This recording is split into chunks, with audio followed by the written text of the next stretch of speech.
A lot of people think that small talk is trivial and annoying.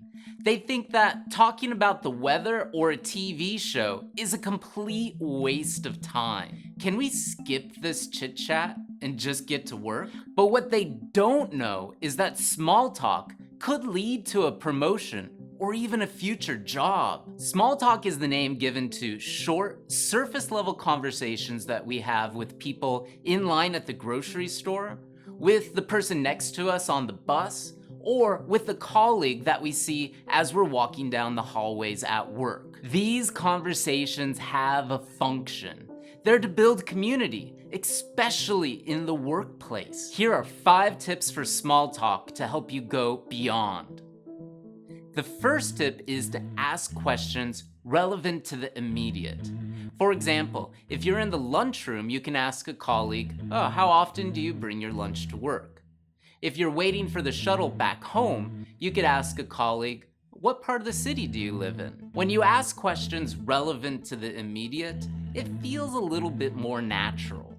As opposed to being in the lunchroom and asking a person, "What part of the city do they live in?" Or waiting for the shuttle and asking your colleague, "Well, how often do you bring your lunch to work?"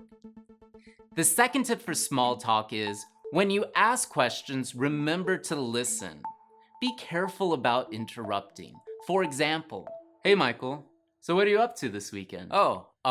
I think I'm gonna do some yoga." "Oh really? I do a Iyengar yoga." Iyengar yoga is like the grammar of yoga. It's kind of like you have to get into the pose, blah blah. This is really common. I recommend showing enthusiasm for small talk by listening.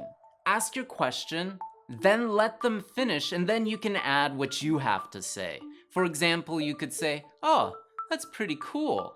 Oh, I do Iyengar yoga. It's kind of like the grammar of yoga. Have you ever heard of it?" The third tip is to always have a story. Have a specific story at hand in case somebody engages you in small talk.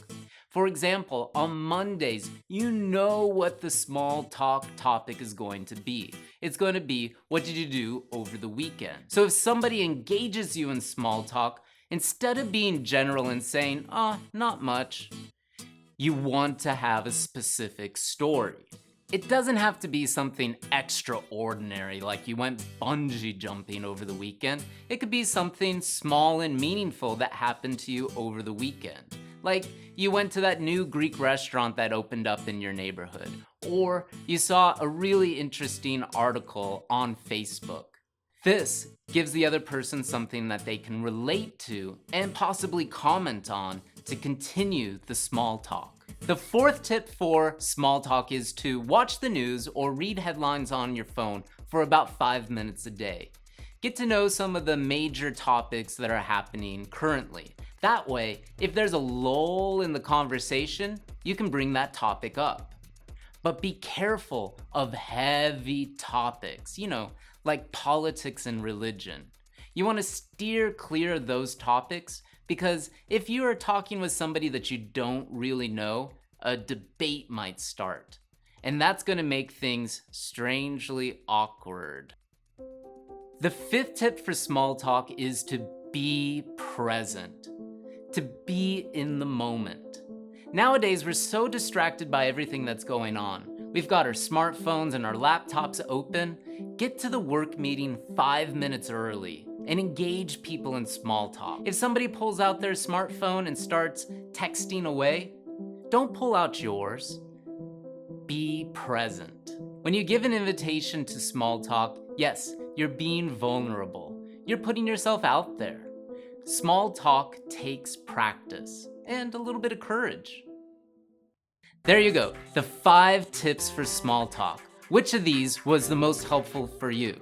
Let us know in the comments section below. If you like this video, subscribe to our YouTube channel and like us on Facebook.